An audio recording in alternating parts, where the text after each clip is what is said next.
27th of July. No news from Jonathan. I am getting quite uneasy about him, though why I do not know, but I do wish that he would write, if it were only a single line. Lucy walks more than ever, and each night I am awakened by her moving about the room. Fortunately, the weather is so hot that she cannot get cold. But still, the anxiety and the perpetually being awakened is beginning to tell on me, and I am getting nervous and wakeful myself. Thank God, Lucy's health keeps up. Mr. Holmwood has been suddenly called to Ring to see his father, who has been taken seriously ill. Lucy frets at the postponement of seeing him, but it does not touch her looks. She is a trifle stouter, and her cheeks are a lovely rose pink. She has lost the anemic look which she had. I pray it will all last. 3rd of August. Another week gone by, and no news from Jonathan, not even to Mr. Hawkins, from whom I have heard. Oh, I do hope he is not ill. He surely would have written. I look at that last letter of his, but somehow it does not satisfy me. It does not read like him, and yet it is his writing. There is no mistake of that. Lucy has not walked much in her sleep the last week, but there is an odd concentration about her which I do not understand. Even in her sleep she seems to be watching me. She tries the door, and finding it locked, goes about the room, searching for the key. 6th of August. Another 3 days, and no news. The suspense is getting dreadful. If I only knew where to write to or where to go to, I should feel easier. But no one has heard a word of Jonathan since that last letter. I must only pray to God for patience. Lucy is more excitable than ever, but is otherwise well. Last night was very threatening, and the fishermen say that we are in for a storm. I must try to watch it, and learn the weather signs. Today is a grey day, and the sun as I write is hidden in thick clouds high over Kettleness. Everything is grey, except the green grass, which seems like emerald amongst it. Grey earthy rock, grey clouds, tinged with the sunburst at the far edge, hang over the grey sea, in which the sandpoints stretch like grey figures. The sea is tumbling in over the shallows and the sandy flats with a roar, muffled in sea mists drifting inland. The horizon is lost in a grey mist.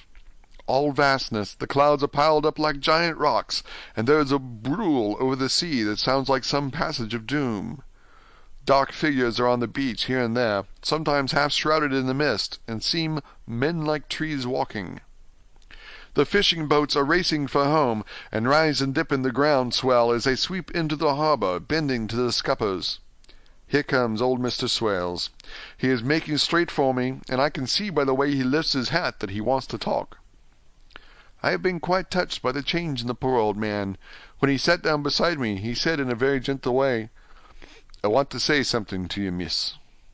I could see that he was not at ease, so I took his poor old wrinkled hand in mine and asked him to speak fully. So he said, leaving his hand in mine, "I am afraid, my dearie, that I must have shocked you by all the wicked things I've been saying about the dead and such like for weeks past, but I didn't mean them, and I want you to remember that when I'm gone. We old folks that be daffled, with one foot abaft the crock hole, don't altogether like to think of it, and we don't want to feel scared of it, and that's why I took to making light of it, so that I'd cheer up my own heart a bit. But Lord love you, miss, I ain't afraid of dying, not a bit, only I don't want to die if I can help it. My time must be nigh at hand now, for I be old, and 100 years is too much for any man to expect. And I'm so nigh it that the old man is already whitting his scythe. You see, I can't get out of the habit of coughing about it all at once. The chaps will wag as they be used to. Some day soon the angel of death will sound his trumpet for me. But don't you dole and great, my dearie," for he saw that I was crying. "If he should come this very night, I'd not refuse to answer his call. For life be after all only a waiting for something else than what we're doing, and death be all that we can rightly depend on. But I'm content, for it's comin' to me, my dearie, and comin' quick. It may be comin' while we be lookin' and wonderin'. Maybe it's in that wind out over the sea that's bringin' with it loss and wreck and sore distress and sad hearts. Look, look!" he cried suddenly. "There's something in that wind and in the host beyond that sounds, and looks and tastes and smells like death. It's in the air. I feel it comin'. Ah, Lord, make me answer cheerful when my call comes." He held up his arms devoutly and raised his hat. His mouth moved as though he were praying. After a few minutes' silence, he got up, shook hands with me, and blessed me, and said good-bye, and hobbled off. It all touched me and upset me very much. I was glad when the coast-guard came along with his spyglass under his arm. He stopped to talk with me as he always does, but all the time kept looking at a strange ship. "I can't make her out," he said. "She's a Russian by the look of her. But she's knocking about in the queerest way. She doesn't know her mind a bit.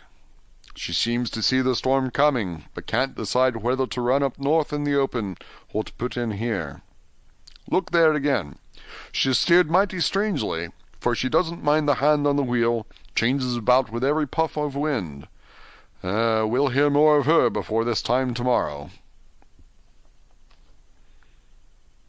End of chapter 6.